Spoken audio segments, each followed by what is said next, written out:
বন্ধুরা, আজকে একটা নতুন গল্প নিয়ে আসলাম তোমাদের মাঝে। এটা সত্য এবং বাস্তব জীবনের ঘটনা। শেষ পর্যন্ত শোনার অনুরোধ রইল। শুনলে তোমার মধু চলে আসবে। দেরি না করে চলো শুরু করা যাক।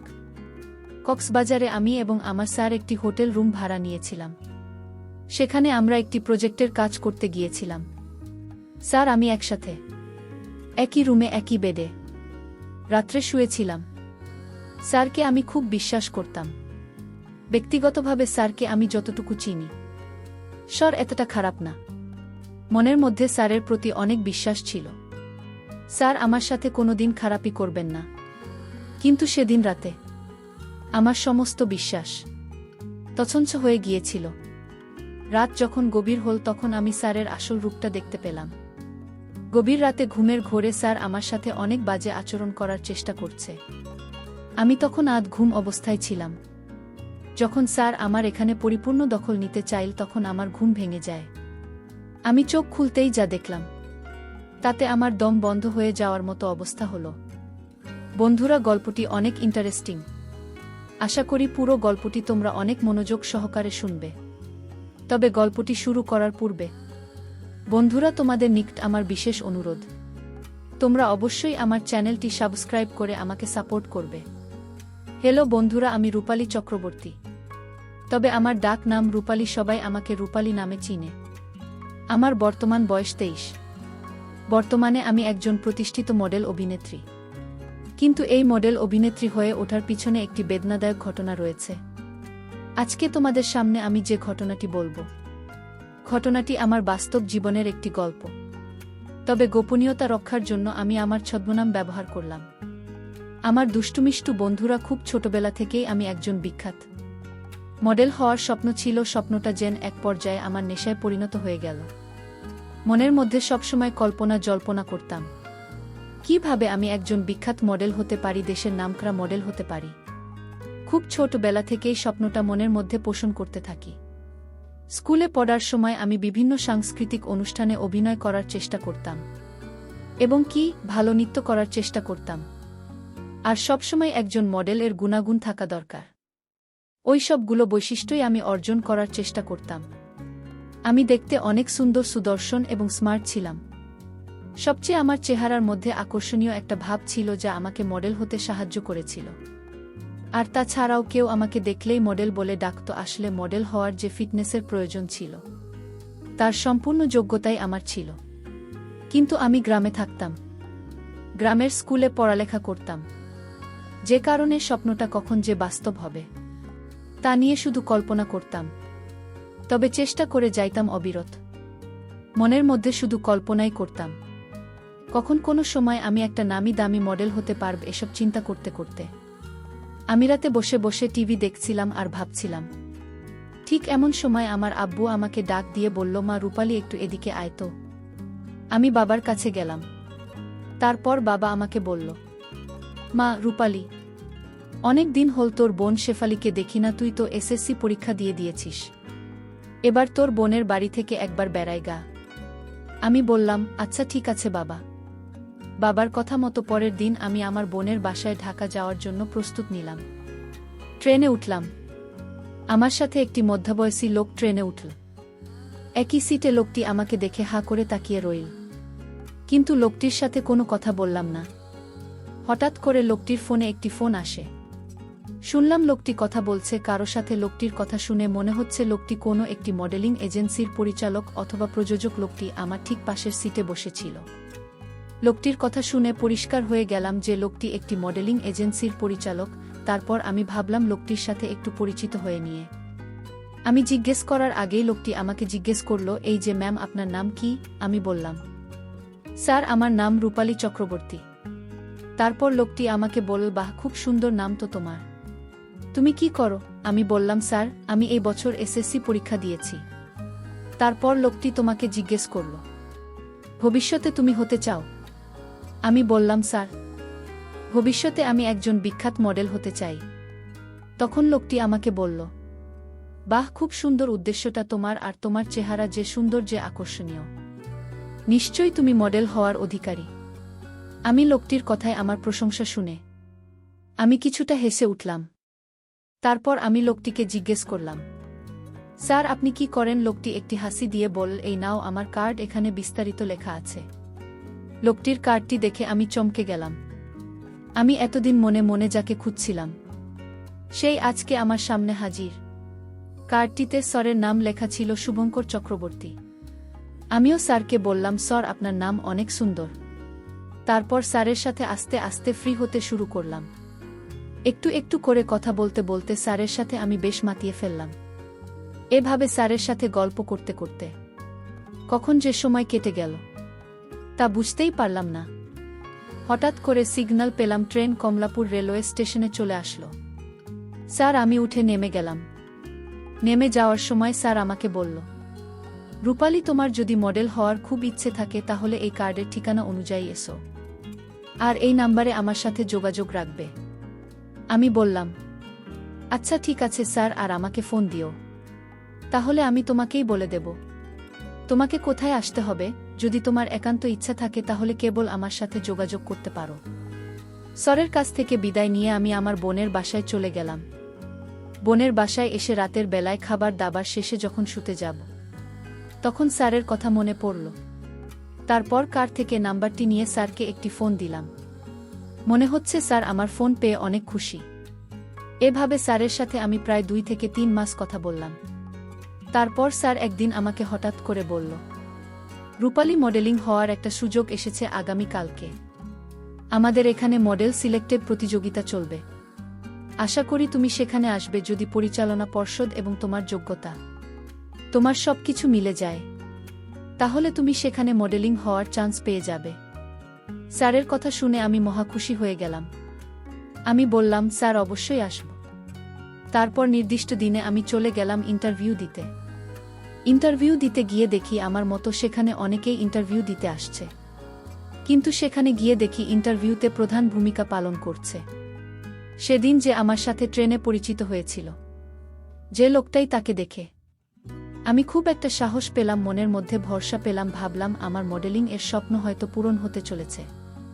বন্ধুরা তোমাদেরকে আমি আরেকটি কথা বলে দিই। সেদিন ইন্টারভিউতে যাওয়ার সময় আমি এমনভাবে নিজেকে প্রদর্শন করেছিলাম, অর্থাৎ সাজগোজ করেছিলাম যেন আমাকে দেখে স্যারের চোখ কপালে উঠে যাওয়ার মতো অবস্থা হয় এবং আমাকে তার এজেন্সিতে মডেলিংয়ের কাজ করার সুযোগ করে দেয়। বসে থেকে অপেক্ষা করতে করতে হঠাৎ করে আমার সিরিয়াল আসলো। আমি স্যারের দরজার পাশে গিয়ে স্যারকে নমস্কার দিলাম। স্যার আমার নমস্কারের উত্তর দিল। আমি বললাম, স্যার আসতে পারি? স্যার বলল, জি আসুন। তারপর আমি ভিতরে প্রবেশ করলাম। তারপর স্যারকে বললাম, স্যার বসতে পারি? স্যার বলল, জি বসুন। তারপর স্যার আমাকে জিজ্ঞেস করল, তোমার নাম কি? আমি বললাম, আমার নাম রূপালী চক্রবর্তী। যদিও স্যার আমার নাম জানে, তারপরেও ইন্টারভিউ বোর্ডে সবাইকে দেখাতে গিয়ে স্যারের এই নাটকটা করতে হলো। স্যার আমাকে বলল, বাহ খুব সুন্দর, খুব মিষ্টি নাম তো তোমার। পড়ালেখা কতটুকু করেছ? আমি বললাম, স্যার এসএসসি পরীক্ষা দিয়েছি বছর। স্যার বলল, ভালো। তুমি অভিনয় কেমন পারো? এর আগে তোমার কি আর কোনো অভিনয় করার অভিজ্ঞতা আছে? আমি বললাম, স্যার আমি এর আগে কোনো মডেলিং এজেন্সিতে অভিনয় করিনি, কিন্তু আমার শিক্ষা জীবনে আমি হাই স্কুলে বিভিন্ন সংস্কৃতি অনুষ্ঠানে নৃত্য পরিবেশন করতাম এবং বিভিন্ন শিক্ষামূলক নাটক বা বিভিন্ন অনুষ্ঠানে বেশ ভালো অভিনয়ের পারফর্ম করেছি। সেক্ষেত্রে আমি যতটুকু ভাবলাম, আপনি যদি আমাকে একটু সুযোগ দেন তাহলে আমি আমার সর্বোচ্চ দিয়ে চেষ্টা করব। স্যার বলল, আমি তোমার কথা বুঝতে পেরেছি, কিন্তু অভিজ্ঞতা হলে ভালো হতো। আচ্ছা ঠিক আছে রূপালী, তুমি কি আমাকে এখন এই মুহূর্তে একটা অভিনয় করে দেখাতে পারবে? আমি বললাম, স্যার অবশ্যই পারব, তবে আপনি আমাকে বলে দেন আমি কোন ধরনের অভিনয় করব। তখন স্যার আমাকে একটি ডায়ালগ শিখিয়ে দিয়ে বলল, এই ডায়ালগ অনুযায়ী তুমি একটু অভিনয় করো। তারপর আমি স্যার এর ওই ডায়ালগ অনুযায়ী অভিনয় করতে শুরু করলাম। অভিনয় শেষে স্যার আমাকে বলল, বাহ খুব সুন্দর হয়েছে, তোমার অভিনয় দেখে আমি অনেক খুশি হয়েছি। তোমার যা ফিটনেস তোমাকে দিয়ে হবে। ঠিক আছে রূপালী, তুমি আগামীকালকে চলে আসবে, আগামীকালকে তোমার প্রথম রিহার্সাল। আমি বললাম, আচ্ছা ঠিক আছে স্যার, আমি আগামীকালকে ঠিক সকাল 10টায় চলে আসব। তারপর স্যারের কথা অনুযায়ী সেদিন প্রথম রিহার্সাল, অর্থাৎ প্রথম স্যার আমাকে কিছু অভিনয়ের কলা কৌশল শেখাবে। এজন্য খুব আনন্দে খুব উৎসাহের সাথে খুব সুন্দর করে সেজেগুজে একবারে নিজেকে আকর্ষণীয়ভাবে তৈরি করলাম। তারপর স্যার যে রুমে আমাকে রিহার্সাল দেওয়া হবে সেই রুমে গিয়ে আমি বসে স্যারের জন্য অপেক্ষা করতে শুরু করলাম। কিছুক্ষণ পর স্যার রিহার্সাল দেওয়ার জন্য আমার এখানে আসল অর্থাৎ আমাকে যেখানে রিহার্সাল দিতে হবে সেই রুমে, আর বাইরের লোক কেউ নেই সেখানে, শুধু স্যার আমি সেখানে একা। তখন স্যার আমাকে বলল, রূপালী, যদি তুমি একজন নামকরা মডেল হতে চাও তাহলে অবশ্যই অবশ্যই তোমার মধ্যে বেশ কিছু গুণাগুণ থাকতে হবে। তার মধ্যে সবচেয়ে বড় গুণটা সেটা হচ্ছে অভিনয় করতে গিয়ে কখনো আনইজি ফিল করতে পারবে না, সব সময় মনটাকে উদাস উদাস রাখবে। তাহলে দেখবে অভিনয় অটোমেটিক চলে আসবে এবং তুমি ভালো পারফর্ম করতে পারবে। ঠিক আছে রূপালী, আমি বললাম আচ্ছা ঠিক আছে স্যার, আপনার আশীর্বাদ থাকলেই হবে। তারপর স্যার বলল চলো তাহলে রিহার্সাল শুরু করি। আমি বললাম ওকে স্যার। তারপর স্যার আমাকে বিভিন্ন দৃষ্টিভঙ্গিতে অভিনয় শিখতে শুরু করল।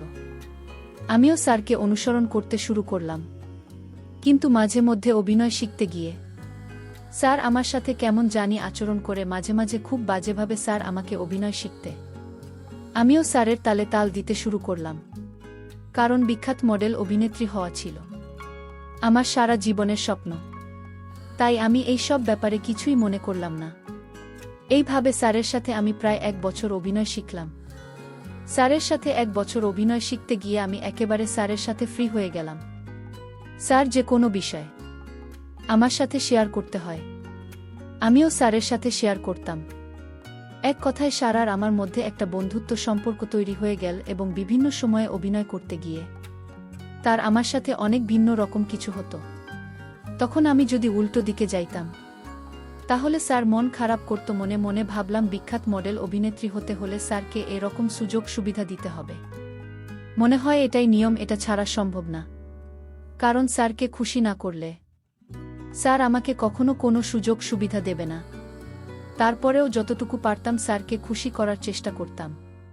প্রায় 1 বছর পর স্যার আমাকে বলল, রূপালী চক্রবর্তী, তোমার জন্য একটা অফার এসেছে, তুমি কি সেই অফারে কাজ করতে রাজি আছো?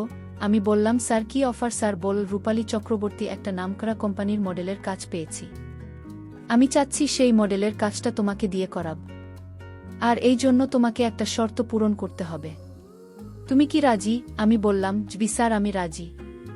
এজন্য স্যার আমাকে যে কোনো সত্য আপনি বলবেন সেই শর্ত পূরণ করতে রাজি।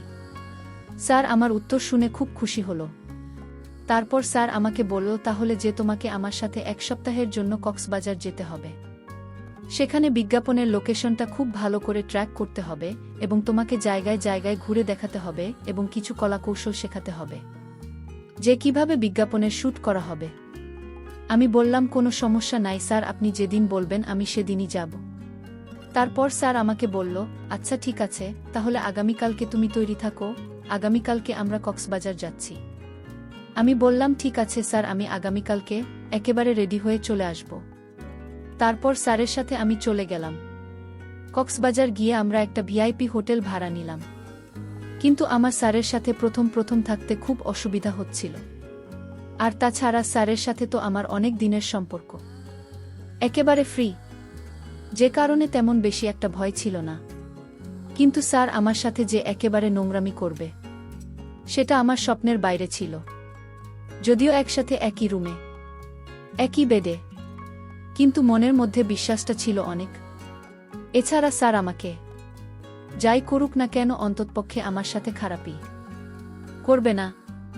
কিন্তু সেই বিশ্বাস ভেঙে গেল সেদিন স্যারের সাথে ব্যাসের করার পর। রাতে ঘুমানোর সময় হঠাৎ করে আমি অনুভব করলাম কেউ যেন আমার উপর হিংসাত্মক আক্রমণ করার চেষ্টা করছে। ভয়ে ভিতরটা কেঁপে গেল। ঘুম থেকে চট করে উঠলাম। উঠে দেখি স্যারের ভয়ানক রূপ অদ্ভুত দানবের মতো অদ্ভুত আচরণ করা শুরু করল। জীবনে প্রথম এরকম ধরনের প্রবলেম পড়লাম। তারপর স্যারকে আমি অনেক কাকুতি মিনতি করেছিলাম, কিন্তু আমার কোনো কথাই শুনতে রাজি না।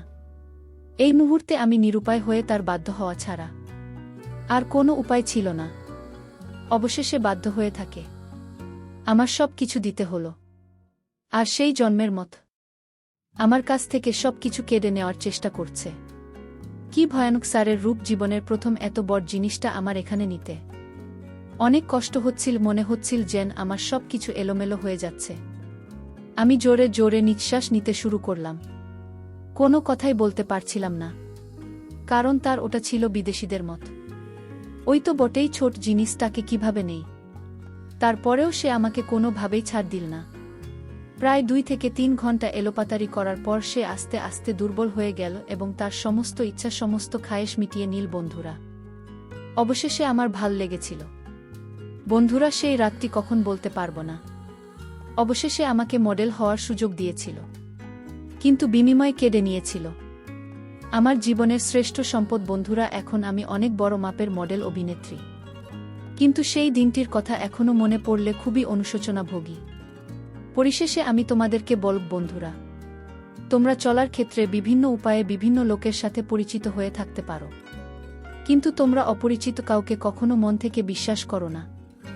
মন থেকে বিশ্বাস করলে হয়তো আমার মতো তোমাদেরকেও এরকম অবস্থা হতে পারে। অপরিচিত বেশিরভাগ লোকই তোমার কাছ থেকে কোনো কিছু রসিলার সুবিধা নেওয়ার চেষ্টা করবে, কিন্তু যখন তাদের সুবিধা নেওয়া হয়ে যাবে তখন তোমাকে ছুঁড়ে ফেলে দেবে। যেমনটা হয়েছিল আমার জীবনে, শুধুমাত্র একটা সামান্য মডেল তৈরি করার জন্য আমার জীবনের শ্রেষ্ঠ সম্পদ, আমার সম্ভ্রম, তার কেড়ে নিয়েছিল। শত কাকুতি মিনতি করেও কোনো কাজ হলো না। বন্ধুরা, আজকে এই পর্যন্তই। ভিডিওটি ভালো লাগলে একটি লাইক দিয়ে চ্যানেলটি সাবস্ক্রাইব করে আমাকে সাপোর্ট করবে। পরিশেষে তোমাদের সুস্বাস্থ্য কামনা করি। ভিডিওটি দেখার জন্য তোমাদের সকলকে অসংখ্য ধন্যবাদ।